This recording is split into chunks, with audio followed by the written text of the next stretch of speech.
La haute autorité de l'audiovisuel et de la communication protège-t-elle les dénonciateurs au Bénin? C'est la grosse interrogation à laquelle l'invité du premier panel, Agapit Napoléon Maforican, ancien conseiller de la Hague, a apporté des réponses et suggestions. Selon ce dernier, les dénonciateurs et les journalistes d'investigation se font de plus en plus rares au Bénin, et ceci pour des raisons précises. La Hague, elle n'a pas les moyens opérationnels. Les médias ne se donnent pas les moyens techniques et dissuasifs pour s'imposer. Les autres lanceurs d'alerte sont tellement esselés que personne, leur voix parfois vous fatigue. Rien qu'à les voir, certains sont constipés. Oh, c'est toujours lui. Oh, c'est toujours eux. Mais si l'offre n'est pas grande, si dans la jeunesse, beaucoup ont peur de leur survie, on ne peut pas prendre les risques que Jean-Baptiste Elias peut prendre. On peut tout reprocher à Jean-Baptiste Elias, et il y en a tellement de choses à lui reprocher. Mais on peut lui reconnaître au moins qu'il essaye, dans l'embrouille là, de rester quand même là, de faire ce qu'il fait. Les contingences nationales, c'est vrai, je suis d'accord avec vous. L'environnement sociologique, il ne faut pas dire que ça n'existe pas. Mais, comme j'ai dit, quand vous décidez d'être pilote, vous ne volez pas, à tout cas l'Africain ne vole pas sans prendre quelques précautions.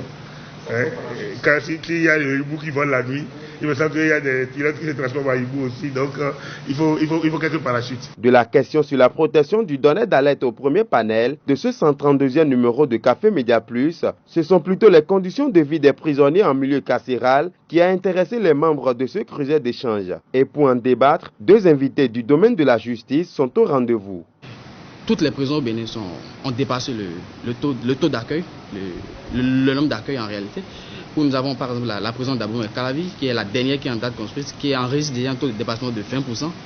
La prison d'Abomey qui est la plus vieille, mais qui est déjà à un taux de dépassement de plus de 120%. Donc en réalité les prisons au Bénin souffrent d'un problème de surpopulation qui engendre des questions de violation des droits de l'homme. Et comme vous le savez, les questions des droits de l'homme, on peut les évaluer notamment comme indicateur aussi les conditions de détention, les conditions de vie dans les milieux de détention. Ce que vous dites, c'est une réalité qui s'impose à nous tous. Et il n'y a que les autorités, les ONG, les avocats qui puissent véritablement essayer donc de contrer un peu cette situation-là. Selon les interventions, les défis restent à relever pour améliorer les conditions de vie des prisonniers au Bénin, mais aussi pour une protection du donneur d'alerte.